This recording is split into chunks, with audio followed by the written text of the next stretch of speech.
Kukholelwa ukuthi labasolwa labasikhombisa baqale ngekudubula ngaphambili kwekuthi bakhiphe labafana ngenkani emotweni. Le moto beyishayelwa lilunga lemndeni ngalesikhathi imiswa ngilabasolwa. Kusengakatiwa ukuthi yini imbangela yalokutfunjwa kwalabafana kanti futhi kwanyalo kusete nesamba semali lesifunwe kulosomabhizini losebenta ngetimoto netindlu. Tihlobo nebangani talomndeni wakamoti betihlangene namuhla ekuseni kutobasekela kulesigameko lesibavelele. Emaphoyisa atsi kusete umkhondvo lanawo kwanyalo. We currently do not have any leads, but what we can say is immediately after the incident, the vehicles headed north, making use of the N1 bypass.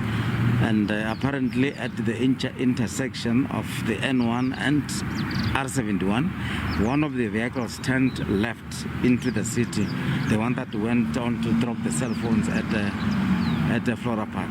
But the one that was carrying the kids, the Mercedes-Benz, proceeded straight north towards R81. Basomabhizini bakulendzawo basebenzisana nemaphoyisa kufuna labafana labatfunjiwe. The community is very angry. The taxi association is very angry. We are waiting for this thing. If we find the guy, they all looking. Even the community from whole province, including our commissioner and everybody, we all standing in a one page. Litiko letenhlalakahle lisekela lomndeni ngeluhlelo lekwelulekwa ngekwengqondo.